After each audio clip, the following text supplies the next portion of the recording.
Eh bien, Seigneur, une fois de plus, nous avons besoin de ton esprit alors que nous venons à ta parole, parce que nos idées, notre compréhension, nos cœurs ne sont parfois pas à la bonne place.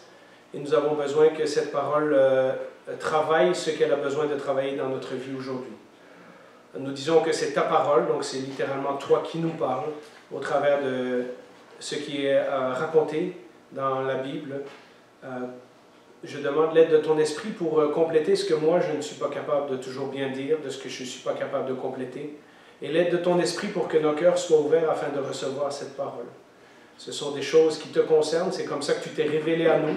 Tu demandes que cette parole ait un impact dans notre vie, et nous voulons venir à tes pieds, comme on vient de le chanter, pour t'écouter, pour t'adorer. Merci Jésus, Amen. Alors nous sommes toujours dans Marc chapitre 7, et nous avons pris une petite pause des miracles de Jésus parce que Jésus va rencontrer un groupe de pharisiens et de scribes va venir pour confronter Jésus avec une question piège sur la pureté et la tradition. Et ça, c'est donc tout de suite après, comme je l'ai dit, la multiplication des pains, la traversée de Jésus sur l'eau, et juste avant que Jésus commence à se diriger vers des régions païennes. Il va quitter la Galilée, il ne reviendra que brièvement. Il va aller plusieurs mois dans des régions païennes où il va faire son message et d'autres miracles là-bas. Et ensuite, petit à petit, il va se diriger vers Jérusalem, puisqu'on est donc au début de la dernière année de la vie de Jésus. Et ce récit dans Marc chapitre 7 est interrompu par un débat. Et ce débat nous prépare à ce que Jésus va faire dans les régions païennes ensuite. Les gens lui ont posé une question sur la pureté et sur la tradition. Et Jésus a d'abord répondu en commençant par la question de la tradition. Et il a montré, c'était le message de la dernière fois, comment la tradition des pharisiens avait carrément remplacé les commandements de la parole de Dieu. Et maintenant, il va revenir à la première question des pharisiens qui était « Pourquoi tes disciples mangent sans se laver les mains ?» Et donc il va répondre maintenant à la question de pureté. Mais avant, j'aimerais bien mettre quelque chose en contexte. On a parlé des traditions, on a parlé de la loi. Ce n'est pas la première fois dans l'Église que vous entendez des messages sur le légalisme et ces choses-là. Et donc, j'aurais voulu vous expliquer un petit peu, puisque là, on a une belle illustration de ce qu'est le légalisme. J'aurais voulu vous expliquer un petit peu le légalisme, qu'est-ce que c'est. C'est-à-dire, c'est cet attachement à la loi, mais tellement fort que ça en devient un défaut. Il y a au moins 3 formes de légalisme. La première, c'est, vous le connaissez tous, c'est le légalisme, ça vient de loi, hein, donc c'est légal. Voilà. Le légalisme dans les religions, c'est celui qui croit qu'en faisant un certain nombre de lois et de règles et en les respectant, il va se rendre agréable à Dieu et ainsi il peut se sauver lui-même. Dieu va être content, va lui pardonner les péchés. Si vous voulez, c'est une façon de gagner son ciel en respectant la loi. Dans le cas des Juifs de l'Ancien Testament, quand les gens étaient légalistes, eh bien, ils pensaient que tout ce qu'ils avaient besoin, c'est de respecter la loi et que ça allait les rendre corrects avec Dieu et que Dieu serait content avec eux. Et évidemment, lorsqu'on pense qu'on est sauvé en respectant la loi à la lettre, eh bien, on n'a pas besoin de la grâce de Dieu. On n'a pas besoin que Dieu vienne à notre secours. On se juge capable de se sauver soi-même. C'est cette forme de légalisme que Paul adresse, par exemple, dans l'Épître aux Galates, où est-ce qu'il dit « Non, si vous essayez d'être sauvé par la loi, vous n'avez rien compris. Alors c'est comme si vous rejetez Jésus et son sacrifice. » C'est aussi de quoi Paul parle dans le début de l'Épître aux Romains, où est-ce qu'il parle que les Juifs aussi, ils ont respecté des règles et des commandements, mais de toute façon, ils sont tous pécheurs devant Dieu et il faut la grâce de Dieu pour être véritablement sauvés. Donc ce genre de légalisme-là, on le connaît, on a déjà entendu des prédications dessus, vous avez probablement déjà entendu des messages aussi là-dessus. Ça, c'est une forme de légalisme que vous allez retrouver dans certaines des lettres de l'apôtre Paul. Il y a une seconde forme au légalisme, c'est celle qu'on a rencontrée la dernière fois. C'est celle qui rajoute des commandements humains aux lois de Dieu et qui met sur les gens un fardeau qui devient impossible à porter, sauf pour une élite, sauf pour quelques pharisiens qui arrivaient à obéir à tous les commandements. Et donc, vous voyez, quand on rajoute, en plus de la loi de Moïse, on rajoute toute une série de lois, on se retrouve à être obnubilé par l'apparence, par ce qu'on doit faire, et on passe toute notre vie là-dedans. Et on met sur les gens à qui on prêche, à qui on enseigne, puisque les pharisiens et les maîtres de la loi étaient ceux qui enseignaient le peuple, on met sur les gens un fardeau que Dieu n'a pas demandé. Il semble, par exemple, que ça, c'est un des problèmes que Paul adresse dans l'église de Colosse. Quand vous lisez la lettre aux Colossiens, à un moment donné, dans le chapitre 2, c'est très intéressant, vous devriez le lire chez vous. Dans le chapitre 2, Paul adresse toute la question des viandes sacrifiées aux idoles, des fêtes de nouvelle lune, du sabbat, de la circoncision. Et il montre comment les Colossiens, alors qu'ils se sont convertis à Jésus, prennent sur eux un tas d'anciens commandements qui s'appliquaient seulement au peuple d'Israël dans le désert, et ils rajoutent ça à leur vie chrétienne. Et ça devient un fardeau, et même dans l'Épître aux Colossiens, ça devenait parfois une occasion de conflit, parce qu'il y avait des gens qui jugeaient d'autres qui ne faisaient pas la même chose qu'eux. Hein, pourquoi moi je prends de la viande sacrifiée aux idoles et toi tu n'en prends pas, etc. Et donc ça a l'air d'être ça le problème de l'Épître aux Colossiens. Ils ont pris des principes du monde qu'ils ont rajoutés à la loi de Dieu. Et puis la troisième forme, c'est quand les gens voient la loi de Dieu et qu'ils essayent de la respecter en surface, mais qu'ils oublient le cœur de ce que la loi signifie. Donc c'est pour ça que dans le Sermon sur la montagne, il y avait des gens qui disaient « Ah, moi j'ai obéi au premier commandement, j'ai tué personne. » Au sixième, septième commandement, « J'ai tué personne. » Et Jésus va leur dire « Non, non, non, si tu as de la haine dans le cœur, tu as déjà commis un péché. Et si tu laisses cette haine aller jusqu'au bout, c'est la même racine que le meurtre. Hein? » Et donc, ça c'est les gens qui voient la loi et qui se disent « Ah ben, si je viens à l'église le dimanche matin, si je donne ma dîme, Dieu va être content, puis après ça, il peut me laisser tranquille. Et le reste, je peux vivre comme je veux. » Si vous voulez, c'est ceux qui trouvent des échappatoires pour contourner la loi de Dieu en s'attaquant seulement à la surface. Ils ont des trucs pour contourner ce que Dieu demande. Ainsi, par exemple, on l'a vu la semaine passée chez les pharisiens aussi, mais je vais vous donner un autre exemple. Les pharisiens avaient sorti des lois que le jour du sabbat, comme on ne peut pas travailler, Stéphane l'a lu dans le texte en introduction, hein, le 7e jour vous allez vous reposer, eux ils avaient sorti une centaine de lois autour de ça pour expliquer qu'est-ce que ça veut dire ne pas travailler. Et un des trucs qu'ils ne pouvaient pas faire, c'était voyager plus que, mettons, 500 mètres à partir de leur maison. Mais si un pharisien avait des affaires à faire à quelque part dans une autre ville, qu'est-ce qu'il faisait pendant la semaine? Il s'arrangeait pour qu'un marchand ou quelqu'un qui allait dans cette direction-là prenne un peigne ou une brosse à dents ou quoi, et le laisse comme genre à moitié du chemin, et puis un autre objet, un autre un peu plus loin, etc. Et lorsque vous avez un objet personnel qui est à un endroit, c'est considéré comme votre maison, comme une autre demeure. Et donc comme ça, ils pouvaient faire 500 mètres entre chaque demeure pour finalement aller où ils allaient. Vous vous rappelez toutes ces histoires que Jésus dit, bande d'hypocrites, qui de vous ne va pas aller enlever sa brebis si elle tombe dans un puits le jour du sabbat? Et vous, vous ne voulez pas que je sauve un homme que Dieu a créé. Et donc, ça va vous aider à mieux comprendre la mentalité des pharisiens. Parce que la réalité, c'est que les pharisiens sont coupables des trois sortes de légalisme. Les pharisiens, c'est un mélange de tous ces trois-là. Hein? Et le message d'aujourd'hui que Jésus va adresser va aller directement au cœur du problème, qui est le problème du cœur. C'est exactement ce que Jésus veut adresser, parce que ces gens-là, en respectant la loi, ont trouvé toutes sortes de façons de ne pas se sentir coupables devant Dieu. Alors Jésus va leur raconter une parabole. Enfin, dans le récit, c'est appelé une parabole, mais moi je trouve que c'est plutôt comme un proverbe, mais voilà, ça a l'air que c'était aussi une parabole. Alors on va parler de la parabole de Jésus. On a déjà vu dans d'autres messages que Jésus n'était pas contaminé par l'impureté. Hein? Vous vous rappelez quand il touchait les morts, quand il touchait les lépreux, quand il s'est fait toucher par la femme qui a la perte de sang, etc.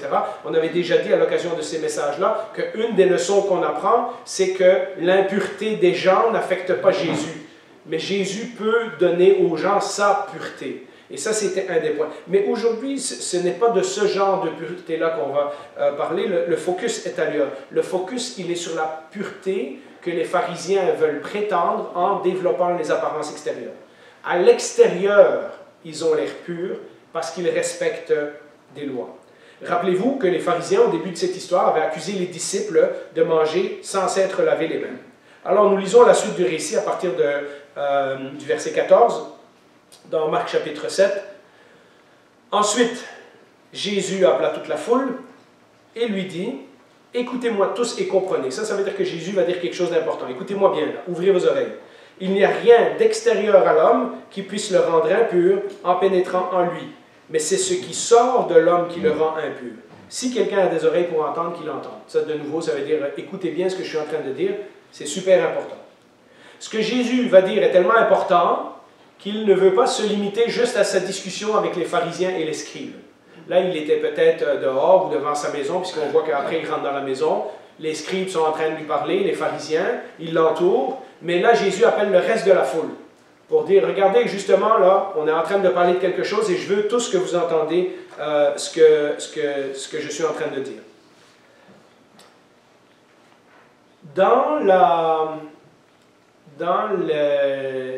pensée populaire juive, il y avait beaucoup d'histoires de héros juifs qui circulaient à cette époque-là. Si vous lisez dans les livres de Maccabée et tout ça, on voit certaines de ces histoires-là. En passant, ce n'est pas des livres de la Bible, c'est des livres qu'on appelle deutérocanoniques.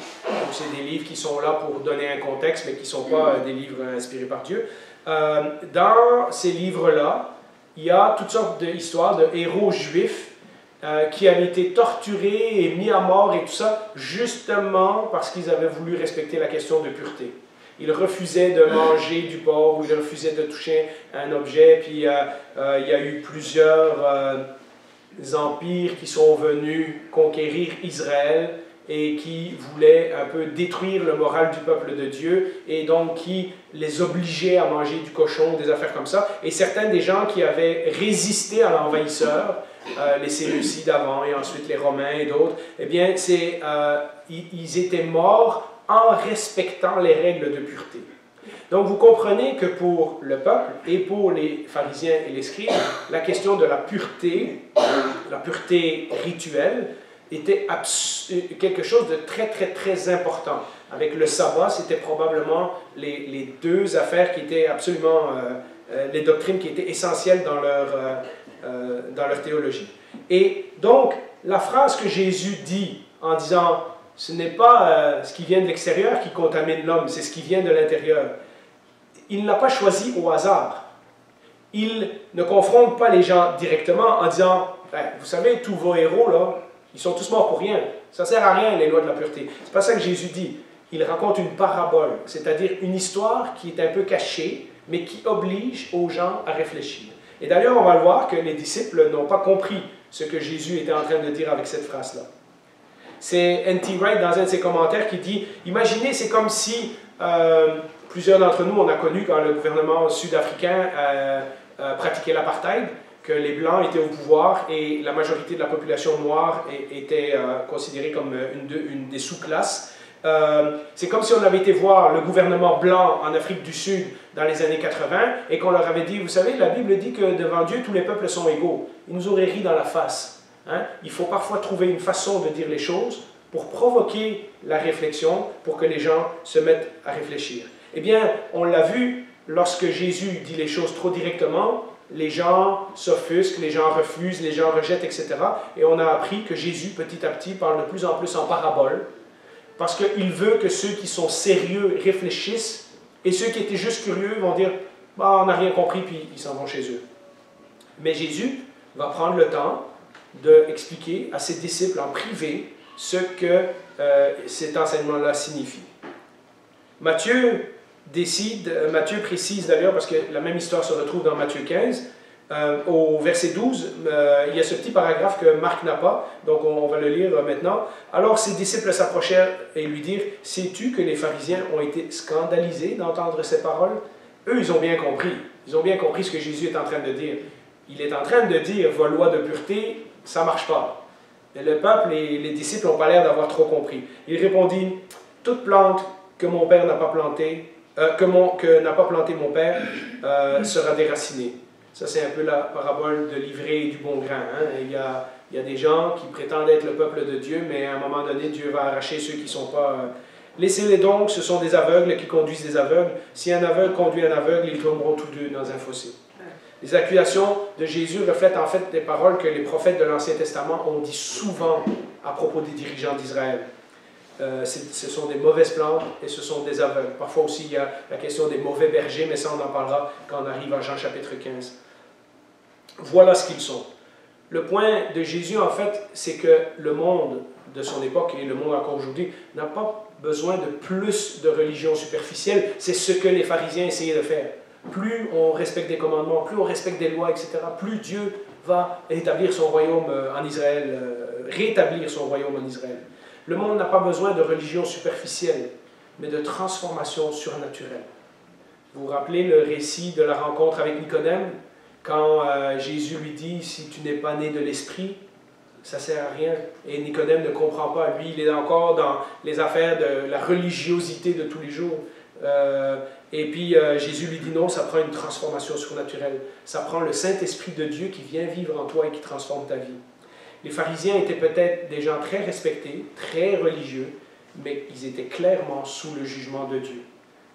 Jésus les accuse des mêmes choses que les prophètes de l'Ancien Testament accusaient le peuple qui désobéissait. Alors, je vous l'ai dit, les pharisiens semblent avoir bien compris. En fait, ce que j'ai remarqué, c'est que les pharisiens comprennent toujours ce que Jésus veut dire. Ils ne veulent juste pas l'accepter. Et c'est pour ça qu'ils le détestent. La foule, elle n'a pas l'air de toujours comprendre. Et les disciples, ça c'est clair qu'ils ne comprennent pas. À tellement d'endroits, Jésus doit leur répéter la même chose. On va voir la réaction des disciples. Étonnamment, dans ce passage, Jésus ne donne pas la solution. Il soulève le problème de la pureté et de la tradition. Il fait poser des questions aux gens en leur donnant des exemples, mais il ne dit pas « Non, non, ce que vous avez besoin de, c'est ceci, ceci. » Ça va venir plus loin dans les évangiles. Les disciples vont le découvrir plus tard. Nous le savons parce que nous avons tout le Nouveau Testament. Mais ce que Jésus va faire, c'est les laisser déduire en regardant la fin de sa vie. Mais il veut les faire réfléchir déjà maintenant à ce que cela implique. Parce que Jésus sait que dans un an, il va être crucifié. Il a besoin que ses 12 soient formés pour prendre la relève une fois que lui n'est plus là. Et il espère que les disciples vont comprendre. Et c'est drôle parce que même encore jusqu'à la fin du chapitre 8, il y a plusieurs autres histoires où les disciples sont vraiment lents à comprendre ce que Jésus leur a expliqué. Et ils repensent dans le chapitre 8 ou dans le chapitre 9, je pense, il y a un moment donné où ils sont dans le bateau et ils repensent au miracle de la multiplication des pains et ils comprennent un retardement. Donc, c'est vraiment, voilà, eux aussi, ils baignaient dans cette culture-là. C'est ce qu'on leur a enseigné toute leur vie. C'est ce que les pharisiens puis les enseignants à la synagogue disaient. Et donc, c'est un peu compréhensible que les disciples ont du mal à se détacher de la tradition qui se faisait à ce temps-là. On lit de nouveau on revient à Marc chapitre 7 à partir du verset 17. Lorsqu'il fut entré dans la maison, loin de la foule, ses disciples l'interrogèrent sur cette parabole. Et il leur dit, « Vous aussi, vous êtes donc sans intelligence ? Ne comprenez-vous pas que rien de ce qui, de l'extérieur, entre dans l'homme ne peut le rendre impur? En effet, cela n'entre pas dans son cœur, mais dans son ventre, puis est évacué dans les toilettes. » Il déclarait ainsi que tous les aliments sont purs. Il dit encore, c'est ce qui sort de l'homme qui le rend impur. Alors je pense que là, l'exemple est assez clair. Les pharisiens lavaient les coupes, et les ci et les ça, pour espérer de ne pas être impurs à cause de la nourriture qu'ils mangeaient. Et Jésus leur dit, non, non, la nourriture, ça n'a rien à voir. Ce qui rentre de l'extérieur, donc ce que vous consommez, ce n'est pas ça qui vous rend impur, ce n'est pas ça qui vous rend pécheur aux yeux de Dieu. Jésus s'attendait à ce que ses disciples comprennent, mais ils sont ancrés dans la tradition. Ils ont vu les pharisiens faire ça toute leur vie. Pour reprendre l'accusation des pharisiens, la nourriture, c'est ce qui est à l'extérieur, ça entre dans l'estomac, c'est digéré par notre corps, et puis ça s'en va, c'est expulsé.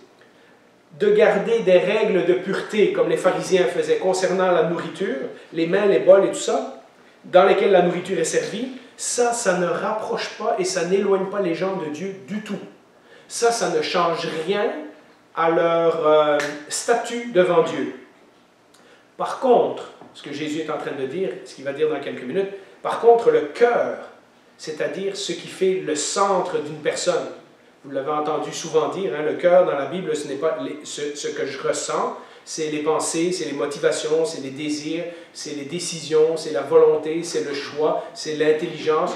Donc, c'est qui on est. C'est vraiment, le cœur dans la Bible, c'est vraiment cette image-là, c'est le centre de tout ce qu'on est. Tout ce qu'on est en tant que personnalité, caractère, défauts, habitudes et tout ça, ça c'est le cœur dans la Bible. C'est ce qu'on pense, c'est comment on agit, c'est ça qui provoque nos décisions, etc. Jésus va dire que c'est là qu'est le vrai problème de l'impureté. Ça n'a rien à voir avec la nourriture qu'on consomme. Ça a à voir avec le fait qu'à l'intérieur, on a un problème. Le vrai problème de l'humanité qui se révolte contre Dieu, ce n'est pas ce que l'on fait, manger ou pas manger en s'étant lavé les mains, mais qui on est.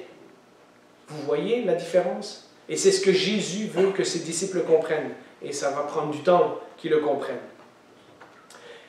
En parlant de ces choses-là, il y a deux pièges qu'on doit éviter. Et on voit que les gens à cette époque-là tombaient dans ces pièges-là, mais encore les gens aujourd'hui tombent dans ces pièges-là. La première chose, et ça c'est très très très courant dans la société d'aujourd'hui, le premier piège à éviter, c'est, parce que tant que les gens n'ont pas compris que le problème vient du cœur, on va penser que le mal vient de l'extérieur. On va penser que le mal c'est les autres. Il y a un fameux philosophe, les étudiants, vous savez peut-être ça, qui a dit l'enfer c'est les autres? Jean-Paul Sartre ou quelqu'un comme ça? Mais c'est ça, il y a un fameux philosophe qui a dit l'enfer c'est les autres. Dans le sens de dire s'il n'y avait pas les autres, moi j'irais bien. Ça c'est, voilà. Notre monde pense ça. Depuis à peu près, je dirais, Jean-Jacques Rousseau, le monde en général pense que le mal est à l'extérieur de nous. C'est-à-dire que il y a beaucoup de philosophie de vie, il y a beaucoup d'émissions populaires, il y a beaucoup de magazines de psychologie et tout ça qui nous donnent un peu cette impression qu'on est né innocent, hein, qu'un bébé c'est tout beau, tout neuf, c'est comme un modèle qui vient de sortir du garage, hein, et puis c'est la société qui le corrompt. C'est les parents qui font toutes sortes de problèmes, c'est la société qui met des règles qu'on ne devrait pas avoir, c'est les attentes des parents ou de la famille sur les personnes, c'est parfois le manque d'éducation. Combien de fois vous avez entendu que ces gens-là ils sont comme ça parce qu'ils sont pauvres, hein, dans les quartiers pauvres, il y a plus de violence, etc. Une enfance malheureuse, voilà, le manque d'éducation, on met la faute du mal, du péché, sur tout ce qui est extérieur. Hein, c'est à cause de ci, c'est à cause de ça, etc. Et les gens sont spécialistes à trouver des excuses de pourquoi c'est pas de leur faute qu'ils agissent comme ça. C'est toujours de la faute d'une influence extérieure. Or, on sait très bien, et il y a des études honnêtes qui ont été faites, que toutes ces circonstances-là mauvaises, ça ne fait pas obligatoirement des mauvaises personnes. Vous connaissez tous des histoires de gens qui ont vécu des vies super difficiles et qui ont bien tourné, qui ont eu du succès dans leur vie, etc., qui ont compris des choses dans la vie. Et on a tous entendu des histoires de jeunes enfants riches qui ont été baignés dans l'argent et dans tous les soins qu'ils pouvaient avoir depuis qu'ils sont tout petits et qui sont des vrais monstres aujourd'hui. Hein? Donc, ce n'est pas vrai que c'est l'éducation, la pauvreté, le mal, etc. Mais ça, c'est ce que le monde veut croire. Comme les pharisiens. C'est ce qui est extérieur à nous qui nous contamine. Et Jésus va au centre et dit non, c'est votre cœur qui est contaminé.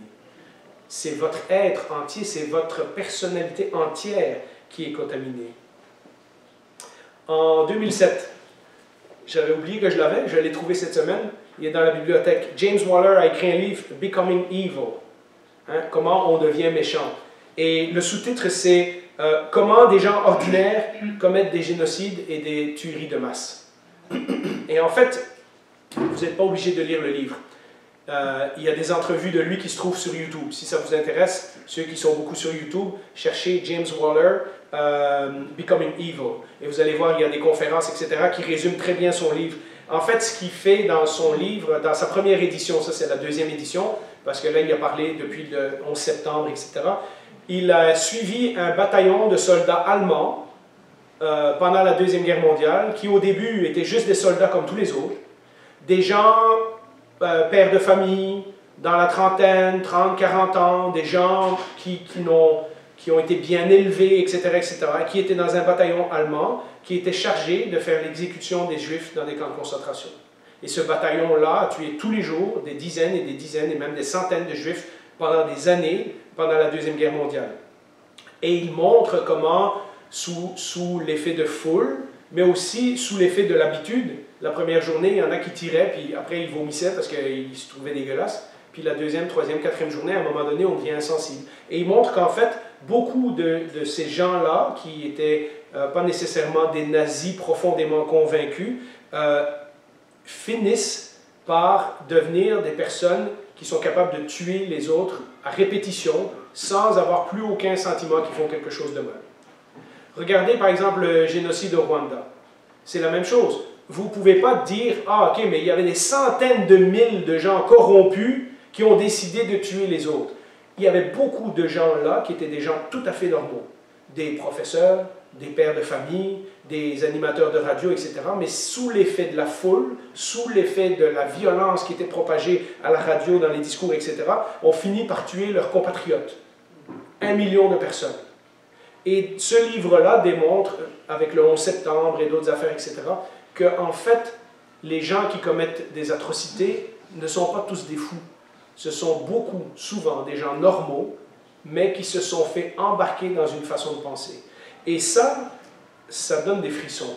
Parce que quand on étudie ça, on se rend compte que dans le fond, personne de nous n'est à l'abri de ça. Personne de nous n'est à l'abri de commettre les affaires qu'on trouve les pires, comme les meurtres et tout ça. D'ailleurs, à la fin de mon école de théologie, j'ai travaillé 2 mois en prison avec les aumôniers. C'était un stage qu'on devait faire, etc. Et c'était systématique. C'était une prison en sécurité maximum, donc c'était tous des meurtriers qui étaient là. Et c'était systématique lorsqu'on faisait des entrevues avec eux, c'était jamais de leur faute. Il n'y en avait aucun, c'était toujours les circonstances. Et l'autre chose aussi, c'est que la majorité d'entre eux ne l'avaient pas planifié. Le gars rentre chez lui, il trouve sa femme avec quelqu'un d'autre, il les tue tous les deux. Et puis là, il est en prison pour le reste de sa vie. Et donc, c'est là que j'ai compris que des gens normaux sont capables de faire les pires choses lorsqu'on laisse le cœur humain sans contrôle. Et le mal vient de nous. Évidemment, lui, l'auteur, il n'arrive pas à la conclusion, hein, parce que ça, c'est des auteurs non chrétiens, donc pour eux, la conclusion, c'est « Ah, il faut se souvenir. Ah, il faut plus d'éducation. Ah, il faut que... si, etc., etc. » La Bible nous donne une solution tout à fait différente, on va en parler à la fin. Mais vous voyez, c'est toute la tendance de dire que le mal est à l'extérieur de nous. C'est les autres.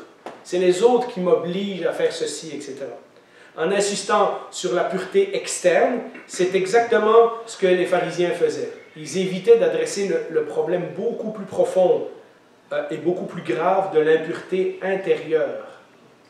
Hein, si on a une liste de règles à respecter et qu'on a tout coché dans la liste, on n'est pas obligé de regarder comment notre cœur est tordu et corrompu, comment nos pensées sont mauvaises, comment nos motivations ne sont pas toujours à la bonne place, etc., etc.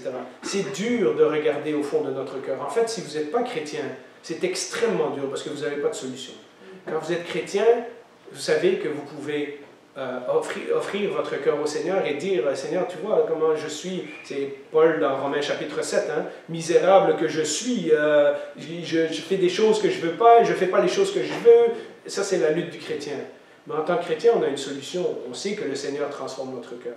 Si vous n'êtes pas chrétien, ça ne fait pas plaisir. Et donc, on trouve une façon de se justifier en disant « Ah non, mais le mal, c'est pas moi, c'est les autres. Je ne suis pas une si mauvaise personne. » Jusqu'au jour où...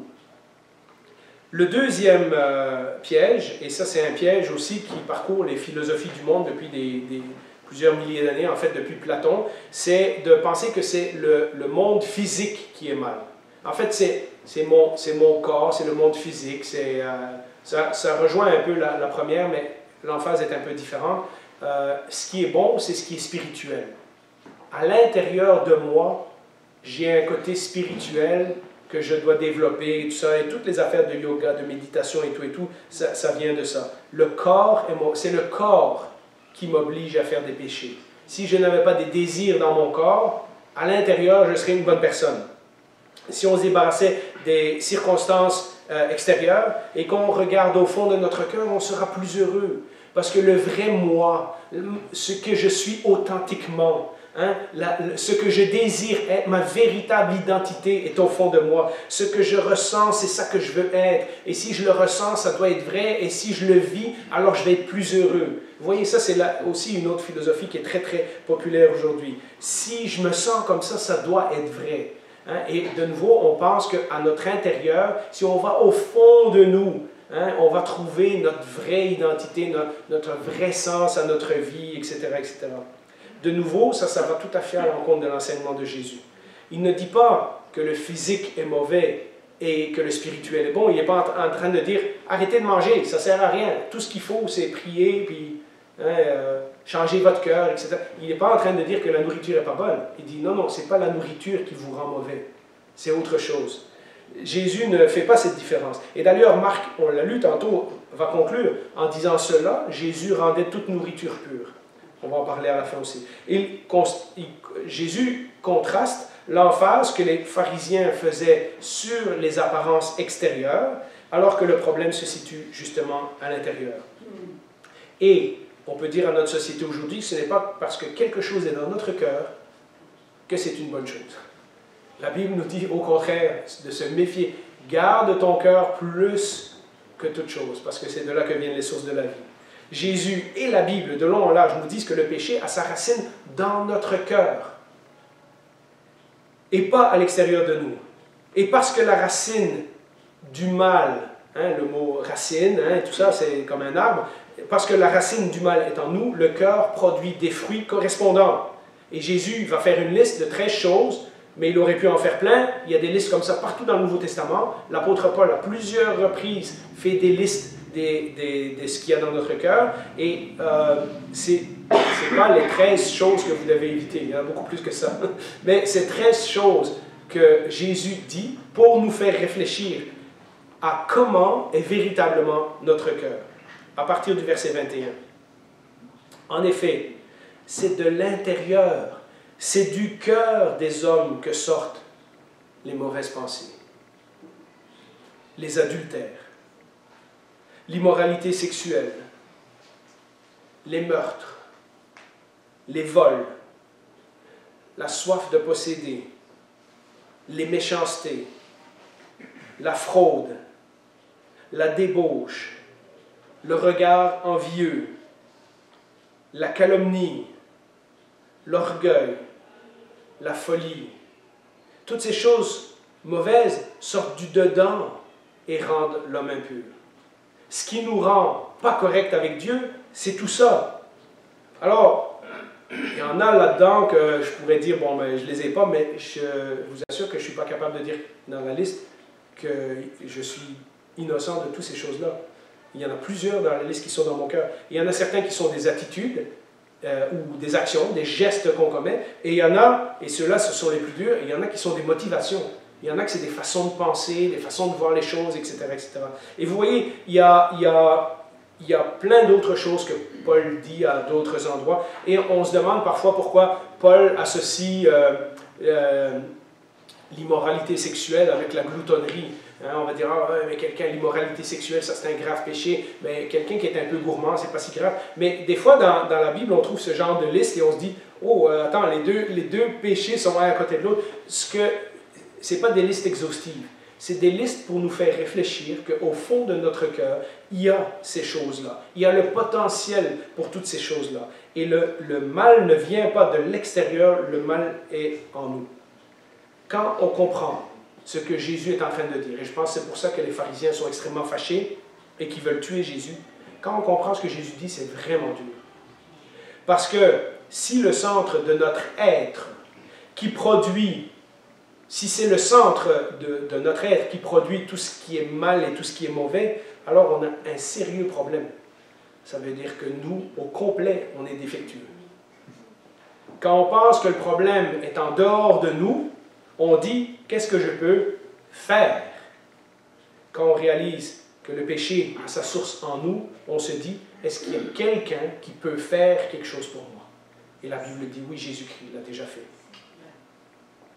Ce débat ne va pas s'arrêter là. Parce que lorsqu'on lit les épîtres du Nouveau Testament, on va voir toute la question des Juifs et des non-Juifs.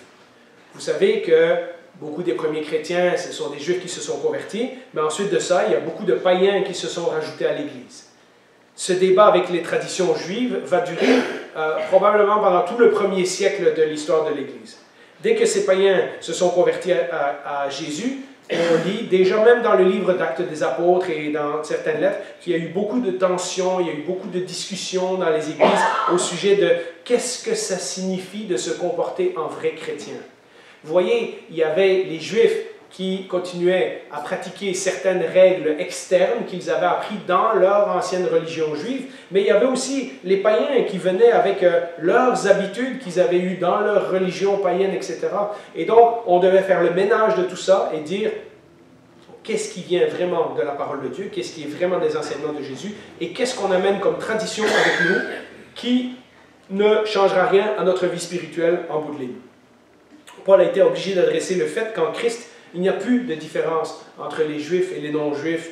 Et les Juifs convertis ont eu beaucoup de misère à réaliser que certaines de leurs traditions étaient seulement cela. Un seul exemple. Pierre, après qu'il a vu tous les miracles que Jésus fait, se retrouve dans l'église aux Galates, et quand des Juifs viennent de Jérusalem, il se sent mal, fait qu'il se met de nouveau des règles de pureté. Il se met à manger avec les Juifs pour ne pas se mélanger avec les chrétiens non-juifs. Donc dans la même église, c'est comme si on descendait en bas, puis qu'il y aurait un coin pour certaines personnes manger, puis un autre coin pour d'autres personnes, puis les deux groupes ne se parlent pas. Ah, mais nous, on est plus spirituels qu'eux. Ah, eux, ils n'ont rien compris. Vous voyez, c'est un peu ça qui se passait dans les églises. Et Paul a été obligé de le confronter en disant, regarde, tu causes des dommages. Et ça, c'est Pierre, à qui Jésus avait expliqué ces choses-là, qui a eu la vision avec la nappe, ou dans Acte 13, Acte 10, je pense, Jésus lui dit ce que moi j'ai considéré comme pur ne le déclare pas impur. Et Jésus est en train de dire, regarde, ça n'a plus de différence ces choses-là. Ça, c'est des lois de l'Ancien Testament. Quand le peuple était dans le désert, ça ne s'applique plus à l'Église. Dans Acte 21, tantôt je vous ai dit de lire Colossiens chapitre 2. Un autre passage que vous devriez lire cette semaine, c'est Acte 21. Les versets 18 à 25. Parce qu'il y a tout un épisode là où Paul, après quelques années d'avoir prêché l'Évangile dans les régions païennes et avoir créé plein d'églises, se rend à Jérusalem et il rencontre l'apôtre Jacques et plusieurs des autres apôtres et il leur explique tout ce qu'il a fait et comment Dieu a converti des gens dans les régions païennes, etc., etc. Et ça dit qu'ils se sont réjouis avec eux. Mais ensuite de ça, Jacques a pris la parole. Jacques était le chef, Jacques, le frère de Jésus. Était le chef de l'église de Jérusalem et il parlait souvent comme un peu comme le pasteur de l'église. Et il dit, écoute Paul, je dois quand même te dire que parmi les Juifs ici en Israël, il y en a beaucoup qui se sont convertis et qui sont zélés pour la loi. Donc en se convertissant, ils ont continué à garder toutes les traditions de la loi de Moïse et certaines des lois des pharisiens, etc. Parce que c'était dans leur culture et ils pensaient qu'être un bon chrétien, c'était de respecter ces choses-là. Et d'ailleurs, il y a tout un épisode où les gens parlent dans le dos de Paul et ils disent hey, « il est rentré dans le temple avec des païens, il n'a pas le droit et il manque de se faire lyncher et c'est les soldats romains qui viennent l'arrêter et de là, Paul va être amené en captivité à Rome. » Mais ces gens-là, c'était des chrétiens. Jacques dit ils se sont convertis à Jésus, mais ils sont zélés pour la loi. Et donc, dès le début, il y a eu ces genres de conflits. Et Jacques demande à cette occasion, en fait, à deux occasions, Jacques demande à Paul et à Barnabas une fois, et puis à Paul tout seul, de respecter certaines règles. La première fois, il y avait 4 règles. La deuxième fois, il n'y en a plus que 2. Et puis, quand on est rendu dans les épîtres, il n'y a plus aucune règle. Ça a pris du temps. Et il a demandé aux chrétiens non-juifs de pendant un certain temps, abstenez-vous des viandes sacrifiées aux idoles, etc., pour ne pas choquer vos frères et sœurs juifs. Et puis, quand on est rendu dans Colossiens, Paul dit, bon, ben, écoute, là, il n'y a plus de différence, là. Il y en a qui mangent, il y en a qui ne mangent pas. Nous, on sait très bien que les idoles, ça n'existe pas. Donc, vous pouvez manger de cette viande-là. Mais soyez convaincus, allez-y avec vos convictions. Romains 14 aussi, sur ne juge pas un autre frère, lui, il a des convictions, toi, tu en as d'autres, etc. Et c'était l'idée qu'il fallait vivre ensemble et de réaliser que les traditions ne sont que ça, des traditions. Ce n'est pas quelque chose qui nous rend chrétiens supérieurs ou plus acceptables aux yeux de Dieu. Dans l'Épître aux Corinthiens, par exemple, Paul doit corriger des païens Parce que les Juifs avaient leur tradition, hein, celle des pharisiens, de la loi de Moïse, etc. Mais les païens aussi avaient des traditions. Quand ils allaient dans leur religion païenne, ils allaient dans des temples où il y avait des prostituées sacrées, ils faisaient des orgies de nourriture, des affaires comme ça. Et dans l'église à Corinthe, il y a tous ces problèmes-là. Parce qu'eux, ils disent, ah, ben on est sauvés par grâce, donc on peut faire ce qu'on veut. Et Paul dit, non, non, non, non, vous non plus, vous n'avez pas compris. Il y a un problème de cœur, Jésus veut transformer votre cœur, et une fois que vous appartenez à Jésus, vous ne pouvez plus vivre comme vous viviez avant. Donc, vous voyez, les traditions peuvent venir des deux sens. Hein. Et donc, ça, c'était un débat qui a occupé toute l'Église du premier siècle, où vraiment les apôtres ont dû préciser ce que l'Évangile est et ce que l'Évangile n'est pas. Il faut absolument que les gens sachent que ça, c'est la parole de Dieu, et donc que ça ne l'est pas, c'est des traditions humaines. Alors, la conclusion. Notre plus grand besoin, mes amis, ce n'est pas d'avoir des mains plus propres, mais d'avoir un cœur transformé.